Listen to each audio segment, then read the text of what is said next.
성경 말씀 봅시다. 에스더 10장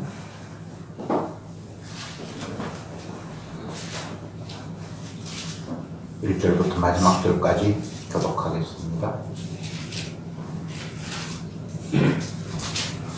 1절에 아하수에로 왕이 그 본토와 바다 섬들로 공을 바치게 하였더라. 왕의 능력의 모든 행적과 모르드게를 높여 존귀케 한 사적이 메대와 바사 열왕에 이르기에 기록되지 아니하였느냐. 유다인 모르드게가 아하수에로 왕의 다음이 되고 유다인 중에 존대하여 그 허다한 형제에게 괴물 받고 그 백성의 이익을 도모하며 그 모든 종족을 안위하였더라. 아멘. 아멘. 이제 에스더 마지막 장 10장에 이르렀습니다. 제가 에스더를 설교하면서 마치 단편 소설과 같은 그런 형식으로 에스더가 구성되어 있다, 이런 말씀을 드렸습니다.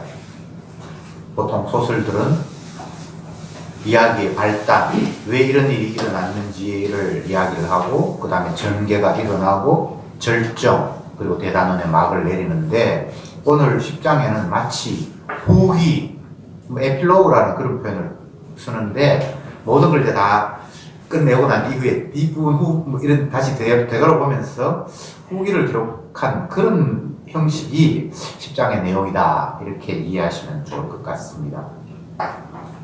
1절에 보면 아하수에로 왕이 그 본토와 바다 섬들로 공을 바치게 하였더라, 이렇게 되어 있죠. 공은 조공을 바친다라는 이야기입니다. 나라의 본토뿐만 아니라 흩어져 있는 섬 그쪽에도 조공을 바치겠다 그러니까 이제 완전히 나라를 장악한 거예요. 그 큰 도 127도를 다스렸다고 했으니까 지금으로 이야기를 하면 이 아하수에로가 다스렸던 메데 바사의 그 영역이 서남아시아, 지금 석유 많이 나는 그 이란, 이라크 그 지역부터 해서 아프리카 일부까지를 굉장히 영토가 넓습니다. 시간 되시면 세계지도 한번 펴보세요. 석유 많이 나는 나라 그쪽과 이집트를 중심으로 한, 이집트가 이제 그 아프리카 땅이잖아요. 그 일부까지를 다 이 아하수에로가 다스렸던 영토라고 하니까, 그런데 그 주변에 있는 섬들마저도 다 세금을 꼬박꼬박 조공을 바쳤다고 하니까 완전히 장악한 그런 상황인데, 2절에 보면 왕의 능력의 모든 행적과 모르드게를 높여 존귀케 한 사적이 메대와 바사 열왕의 일기에 기록되지 아니하였느냐, 이렇게 말하고 있는데, 엄밀히 따지면 아하수에로 왕의 능력이라기보다는 그 밑에 2인자가 된 모르드게가 잘 조언을 하고 해서 나라가 안정을 찾고 온 주변에서 세금을 꼬박꼬박 내는 그런 환경이 되었다라고 이해하는 것이 더 정확할 것 같습니다. 앞부분에 보면 아하수에로 왕은 조금은 스스로의 능력으로 뭔가를 제대로 못하는 그런 왕으로 비춰지고 있습니다. 맨 처음 자기 아내였던 와스디가 왕의 명령, 사소한 이야기, 잔치하는데 와서 뭐 좀 멋있게 꾸미고 오라고 했는데, 이 영감탱이 술 취해가지고 나를 기쁨조로 이용하려고 하나? 안 가! 그렇게 해서 왕후의 절에 폐위되는데, 그 폐위하는 과정에서도 신하들의 의견을 묻고 마무간이라는 사람이, 왕의 그 행적은 백성들이 다 돈을 받는데 왕의 부인 왕후가 왕의 말을 안 들으면 백성들이 다 그 남편의 말을 아내가 안 듣는 것이 막 일상화될 것이고, 그러면 나라 전체가 혼란하니까 이번 기회에 왕후를 폐위하십시오라고 어떤 신하가, 마무간이죠, 이야기를 했을 때에 그러면 그렇게 하자, 이렇게 돼서 왕후를 폐위를 했는데, 그 이후에도 신하 하만의 말을 듣고 잘 사실을 확인도 하지 않고 이스라엘 백성들을 죽이려고 하는 조서를 그냥 발행해버리고, 그 이후에 또 왕후 에스더가 또 뭔가를 이야기하니까 그대로 또 조서를 쓰라고 하고 나중에는 모르드게의 조언을 듣고 모든 걸 다 맡기고 인장반지를 이렇게 주고 이런 그 아하수에로의 행위를 보면 자기 스스로의 자주권을 가지고 나라를 다스리는 그런 능력은 좀 부족한 사람인 것으로 비춰져요. 그래서 마지막 뭐 제가 10장을 에필로그 같은 그런 성격이 있다고 했는데 여기 보면 아하수에로가 뭐 본토뿐만 아니라 섬에 있는 지역까지 다 조공을 바치겠다는 것이 이 사람의 능력이라기보다는 이제 이미 2인자가 된 모르드게가 왕에게 잘 조언을 해서 나라가 안정을 찾은 것으로 그렇게 이해하는 것이 더 자연스럽다 이런 생각이 들고요. 그러면서 3절 마지막에 보면 유다인 모르드게가 아하수에로 왕의 다음이 되고 2인자란 말입니다. 유다인 중에 좋은 데 하여 그 의다한 형제의 괴물 얻고 괴미라는 말 사랑을 받단 말입니다. 그 백성의 미익을 도모하며 모든 종족을 안위하였더라 이렇게 되어 있죠. 아하수에로 왕은 신하들의 말을 듣고 물론 자기도 옳다고 생각했으니까 그렇게 따라줬겠지만 하만이라는 사람이 충복으로 있을 때에 이스라엘 백성들은 이 나라에 도움이 안 됩니다.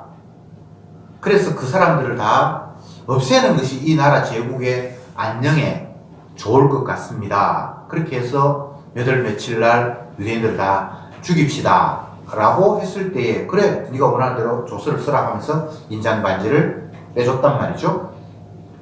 그런데 오늘 본문에 보면 이제 지도자가 바뀌었는데 모르드게가 왕에게 뭔가를 조언을 해서 나라가 지금 이렇게 됐다라고 하는데 온 백성들의 이익을 도모하고 모든 종족이 안위하였더라 이렇게 돼 있잖아요. 그러니까 첫 번째 조언을 했던 하만의 이야기가 거짓말이라는 게 드러난 거예요. 유대인들 살려두면 나라가 유익이 없을 겁니다.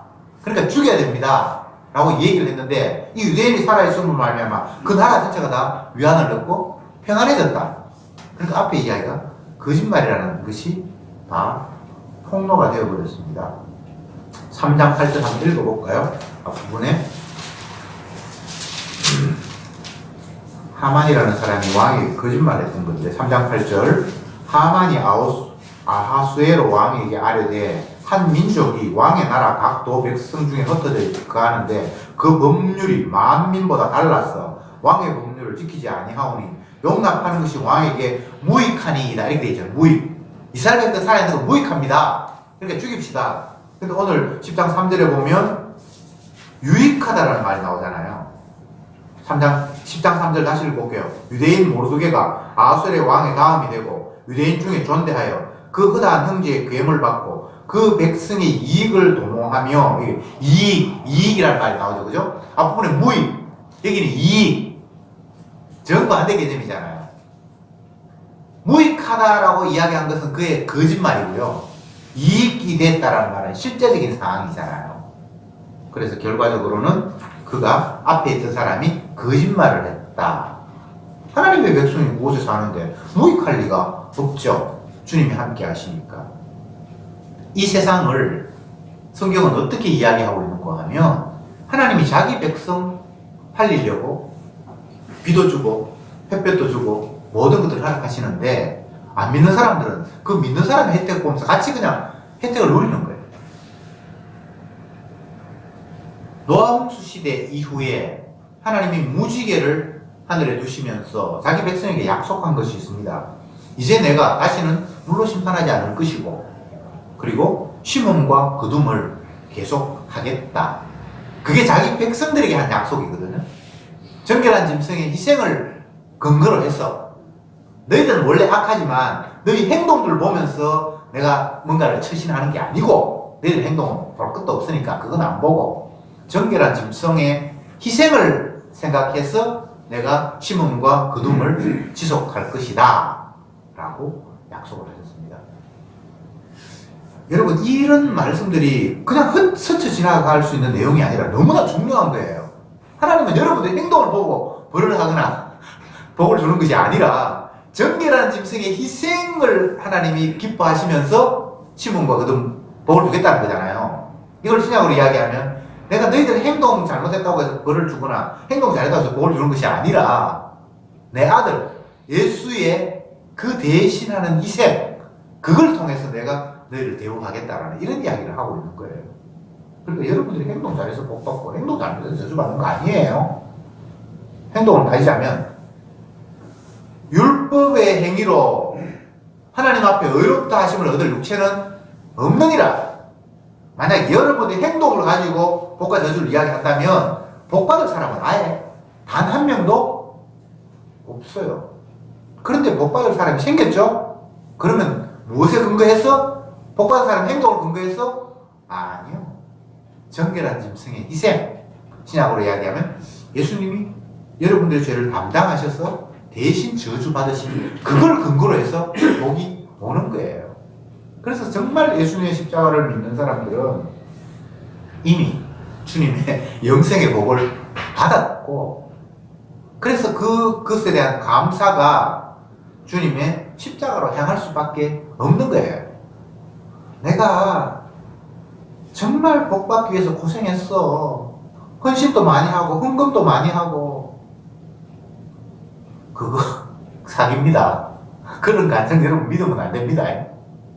복의 근거는 오직 예수님의 희생에 근거한 것이지, 지가 열심히 충성하고 복하고 헌금 많이 하고 희생해서 복이라는 것은 그건 있을 수 없는 거예요. 그 하나님의 약속과 다른 거예요. 하나님은 받는 제사가 오직 하나밖에 없어요. 정결한 짐승의 제물만 받는데, 그 정결한 짐승의 제물은 죄 없으신 예수님 하나님의 아들이 대신 죽는 그것만 제물로 받으시는 거지, 인간들이 드리는 거 받는 분이 아니에요. 그런데 구약에서는 왜 드리라고 했는가?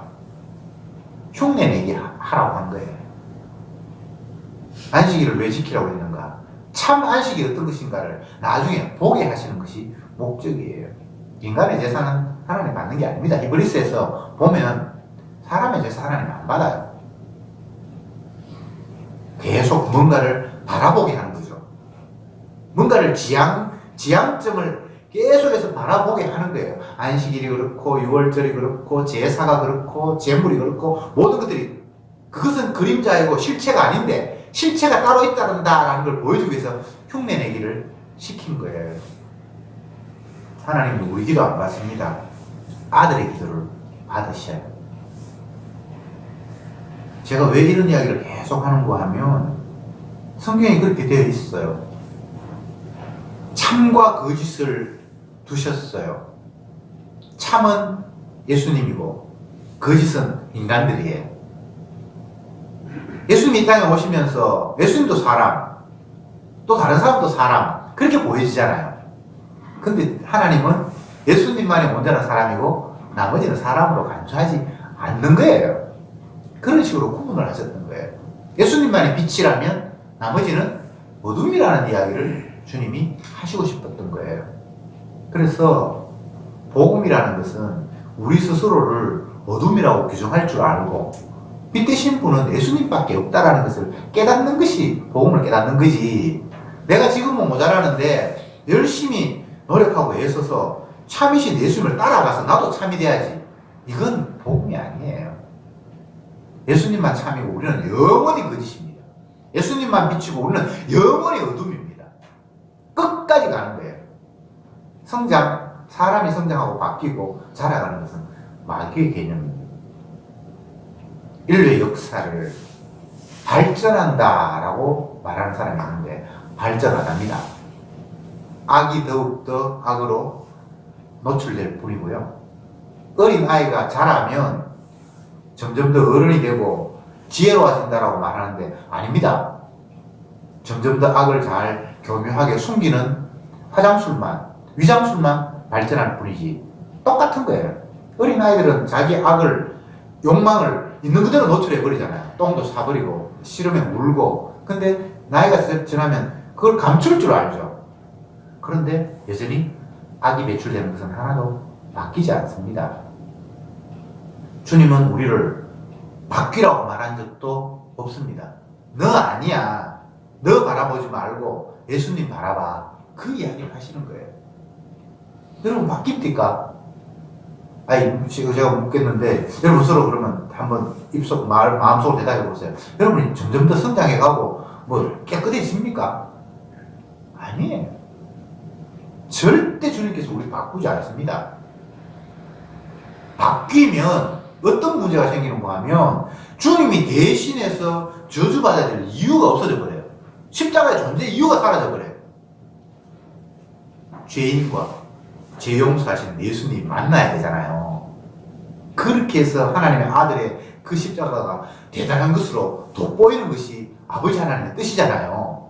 그런데 자꾸 내가 점점 더 좋아져 버리면 예수님이 내 위해서 십자가에 피 흘릴 것을 제외시키는 일이 되잖아요. 그게 마귀의 전략입니다. 아버지는 그 아들의 희생을 자랑하고 싶은 거예요. 그 십자가를 자랑하고 싶은 거예요. 예수님도 그 십자가가 자기 이 땅에 오신 목적이라 했잖아요. 아들을 낳으리니 이름을 예수라 하라. 이는 자기 백성을 저희 죄에서 구원할 자이십니다.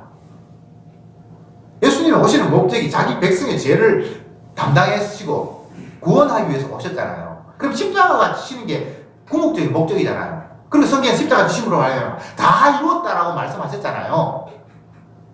그것 외에 다른 게 없잖아요. 부활하심으로 다 이루었거나 성천하심으로 다 이루었거나 재림하심으로 다 이루은 게 아니잖아요. 우리의 시간의식으로는 죽으심이 끝이 아니에요.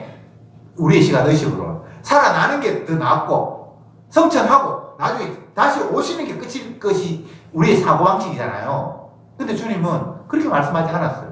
십자가 지심으로 이제 끝났다, 다 이루었다 라고 말씀하셨잖아요. 그게 주님의 약속이거든요. 이걸 자꾸 모르는 거예요. 우리 의식 가운데. 아니 왜 십자가 다야? 부활해 다라고 얘기하면 차라리 낫지. 아니야, 그것도 다가 아니야. 재림하셔야지 끝이 나지. 아니에요. 주님 이 땅에 오시면 이미 말세라고 이야기했고 이제 끝났다. 이미 도끼가 나무 뿌리에 놓였으니 열매 없는 나무는 내가 찍어서 다 뿌리에 던지겠다. 이미 심판의 자리가 형성이 됐다고 주님께서 말씀하시면서 그걸 종말이라고 얘기했어요. 자꾸 우리는 내 육의 관점에서 모든 것들을 측정을 하고 생각을 하고 내가 육의 관점에서 시간 개념을 집어넣으니까 이건 아직은 끝이 아니야. 아직은 주님이 재림하시지 않았으니까 재림해야 끝나지. 자꾸 우리는 이런 의식을 가지고 있죠. 근데 주님은 십자가 지면 끝났대요. 건질 자 건지고 멸망할 자 멸망하고 이제 다 끝난 거예요. 그러면 남은 시간은 뭔가? 주님이 확정 지은 것을 이제 만천하에 공개하는 거예요. 이미 본 경기는 끝났어요.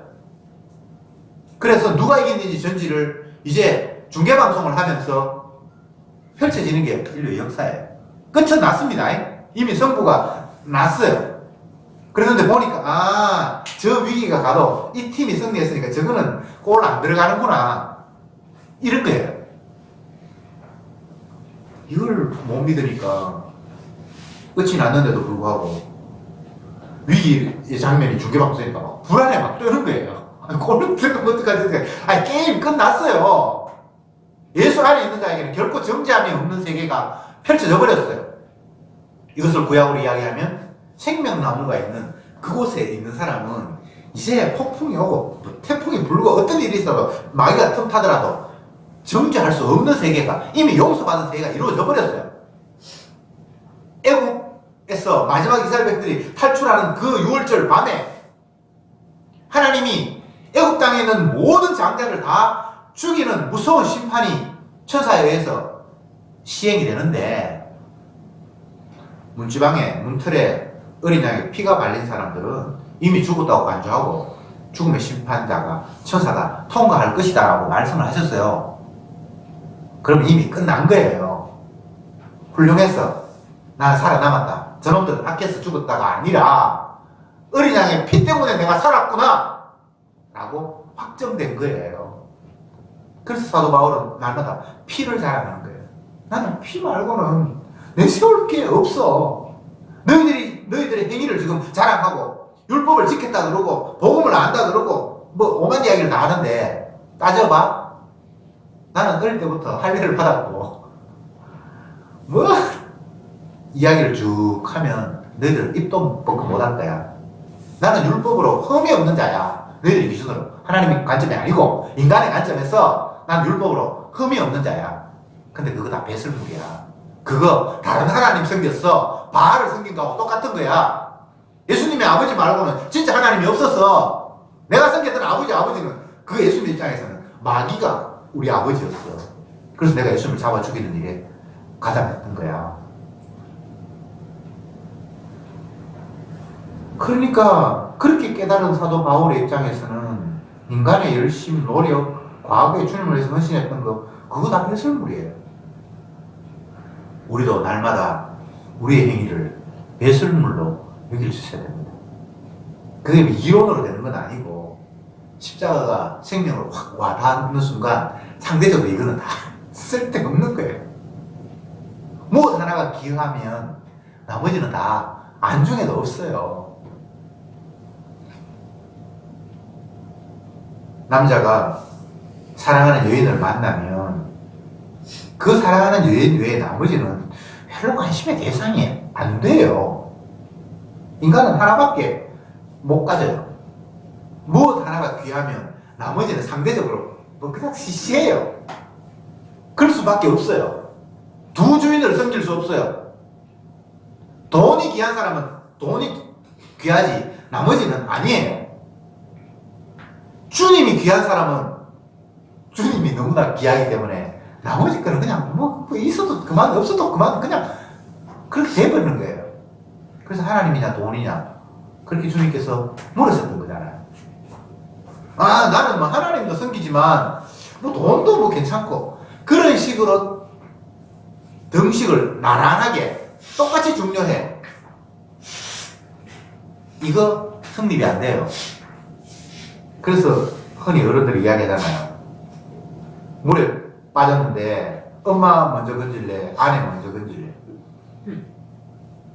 둘을 동시에 건질 수가 없어요. 무엇이 내게 가장 중요한가를 주님은 돈이냐 나냐 라고 그렇게 물었던 거예요. 우리는 돈이죠. 나는 아닙니다 라고 그렇게 말할 수 있는 사람이 아무도 없어요. 모든 인간들이 그 범주 안에 있기에. 그런데 주의 영이 우리에게 찾아오면 그 관점이 바뀌는 거예요. 그 순간은. 그래서 그럴 때는 내가 내 의지대로 사는 것이 아니라 내 의지를 주님이 장악하셨구나 라고 고백하는 거예요. 이거는 우리가 절대 내 본성 선악과 따먹은 내 이성으로 절대 그건 안 되고요. 죽었다 깨도 물론 돈이에요. 하나님은 뭐 돈이나 말 벌게 해주는 하나님은 모를까. 그런데 십자가 지신 예수님의 영이 우리에게 찾아오면 그게 십자가가 너무나 귀하게 다가오는 거예요. 이거는 우리 힘으로 안 됩니다. 절대 안 됩니다. 하려고 생각도 하지 말고.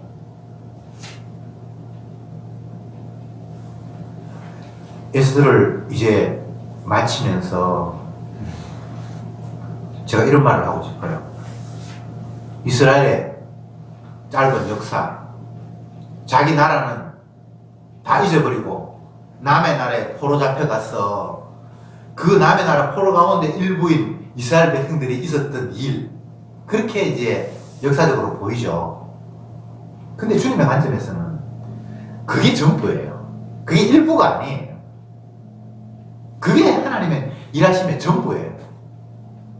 표면적으로는 큰 나라가 하나님의 이스라엘 백성들을 작은 나라를 집어삼켰고 그 수많은 일 가운데 일부를 지금 여기서 이야기한 것 같은데 그렇게 보는 것이 아니라 이게 전부라고. 하나님이 일하시면 이게 전부라고. 주님은 자기 백성 중심으로 일하시거든요. 그들을 집어삼켰던 큰 나라든 인구가 적고 그 수많은 나라 127도 가운데 유대인들이 몇 프로 되었던 그것과 상관이 없이 주님은 자기 백성 중심이에요. 이 세상에 수많은 나라가 있죠. 그 가운데 이스라엘은 한 나라예요. 근데 주님의 눈에는 이스라엘이 전부예요. 나머지는 그 이스라엘을 위해서 그냥 다 배치해 있는 거예요. 주님은 그런 관점으로 보는 거예요. 성도는 개인 내가 중요해서가 아니라 주님이 자기의 피공로를 자랑하기 위해서 우리를 이 땅에 두셨잖아요. 그래서 주님은 자기 피공로 때문에 성도가 너무나 소중한 거예요. 사도행전에서 교회를 이야기하면서 피를 흘려 사셨다, 피를 흘려 사신 교회, 이런 표현을 썼어요. 자기 피로 만든 교회예요. 이게 자기 생명을 가지고 만든 그 무엇이 성도란 말이죠.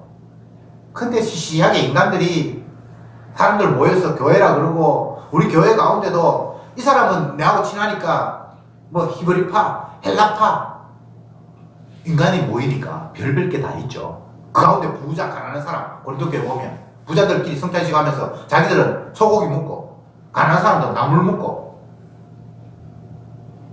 교회가 표면적으로는 인간의 모임이기 때문에 인간들이 모여요. 근데 그 속내는 예수님의 피로 생년 만든 것이기 때문에 전혀 다른 관점이에요. 그래서 가시적인 인간의 교회 안에 진짜 주님의 피 흘리심의 교회가 그게 따로 존재하는 거예요. 알과 죽정이 같이 섞여 있으니까 인간들에게는 뭐 이 교회 켜고 뭐 세순교회라 그래도 알도 있고 죽정이 되고 있을 수 있죠. 근데 주님의 피로 값주고 산 교회가 그 안에 또 새롭게 존재하는 거예요. 이스라엘 안에 진짜 이스라엘이 또 있는 거예요. 그래서 가짜 이스라엘은 박살나고 남의 나라가 부서지고 성전이 부서지고 막 부서지는데 지상에 이스라엘이 어디 있습니까? 예수님이 십자가를 못 박아 돌아가실 당시에도 국가 이스라엘이라는 게 없었어요. 로마의 식민지인 유대인들의 마을이 있었어요. 예수님 이 땅에 오실 때도. 그 말은 어떤 의미입니까? 지상에 이스라엘 없다. 그 이야기예요. 근데 이스라엘이 없습니까? 자기 백성이 있죠. 그리고 이방인 중에도 자기 백성이 있죠. 그들을 주님이 이스라엘이라고, 오늘 이야기하면 성도라고 말합니다. 성도가 귀한 게 아니에요. 주님의 자기의 피가 거기에 묻어있기에 주님은 그를 너는 내 백성이 되고 나는 네 하나님이 되리라 라고 하는 주님과 성도의 관계가 성립이 되는 거예요. 사람이 떡으로 사는 게 아니에요. 주님이 자기 피로, 자기 보혈의 피로 살리는 거예요. 그 생명이 영원한 거예요. 우리의 호흡은 가짜 생명이에요. 진짜 생명 따로 있다고 보여주기 위해서 이 땅에 가짜 생명을 주신 거예요. 마치 예수님이 참 아들이라는 것을 참 사람이라는 걸 보여주기 위해서 그냥 허접스러운 우리를 이렇게 두셨듯이. 근데 인간의 눈으로는 예수님이나 뭐 그 당시에 다른 베드로나 다 똑같은 거예요. 근데 예수님은 하나님의 참 아들이고 다른 사람은 참 아들 아니고, 눈에 보이는 걸 통해서 보이지 않는 걸 볼 수 있어야 돼요. 눈에 보이는 것은 나타난 것으로 말미암아 된 것이 아니다. 안 나타난 것으로 말미암아 지금 가시인 것이 보이고 있다. 그래서 항상 환경, 사람, 모든 것들, 나 자신을 보면서 보이지 않는 것들을 볼 수 있어야 돼요. 아, 이게 생명이 아니라 이건 잠시 있다 사라져 버릴 것이고 진짜 생명이 예수님 안에 영원히 감춰져 있구나. 그래서 이 육신의 허물을, 옷을 벗어버릴 때 영원한 옷을 주님이 우리에게 입히신다고 말씀하셨구나. 이 땅의 나라는 영원한 것이 아니라 영원한 나라가 따로 있구나. 이스라엘 백성들이 그 나라 이스라엘을 하나님의 나라라고 자꾸 우기고 싶었어요. 근데 주님이 그거 아니라고 나라를 박살내버렸어요. 자기들이 지은 성전, 정성껏 만든 그 성전을 너무나 자랑하고 싶었어요. 그 주님이 그건 성전이 아니야 라고 스스로 주님께서 다 부셔버리는 일을 하셨어요. 그러면서 내 몸이 성전이야 하면서 자기 자신을 또 부숴버려요. 참 어렵죠. 말씀의 결론을 맺겠습니다. 주님은 자기 백성 살리기 위해서 스스로 죽으셨습니다. 이것을 에스더 성경을 통해서 우리에게 일러주셨습니다. 이스라엘 백성 힘없고 아무것도 없어요. 권력 가진 사람이 미워서 죽이려고 하면 뭐 죽을 수밖에 없죠. 힘이 없는데. 그런데 그 환경 속에서 에스더 같은 나약한 여인을 주님이 세우셨어. 죽으면 죽으리라고 하면서 왕에게 나아가서 자기 생명과 바꾼 거예요. 그죠? 그렇게 해서 자기 백성을 살려서 기쁨의 잔치를 베푸는 것이 에스더의 내용이잖아요. 근데 이 기쁨의 잔치는 궁극적으로는 예수님께서 베푸시는 잔치, 신약에 이야기하면 하나님의 아들의 혼인 잔치를 미리 내다본 그런 잔치입니다. 이 땅의 인간들은 지 기뻐서 잔치하고, 그렇죠. 근데 주님이 원하시는 잔치는 예수님의 혼인 잔치. 그런데 그 예수님의 혼인 잔치에 참여한 성도가 예수님의 신부라는 거예요. 예수님의 혼인 잔치에는 손님이 없어요. 하객이라고 초청을 대했는데 알고 보니까 그게 신부예요. 예수님의 사랑하는 신부예요. 이 관계가 참 교묘해요. 이 세상에는 신랑이 있고 신부가 있고 하객이 있잖아요. 근데 하나님의 아들 혼인 잔치에는 신랑이 계시고요. 그게 참석한 성도는 그게 다 신부가 되어버려요. 그게 천국이에요. 천국이 환경 좋고 뭐 배부르고 등 뜨시고 뭐 이런 것이 아니라 이 천지 만물을 지으신 예수님이 신랑이 되고 그곳에 참석한 그는 그의 희생으로 말미암아 새롭게 된 사랑받는 신부가 되는 이 관계, 이것이 하나님께서 약속하신 천국입니다. 기도합시다.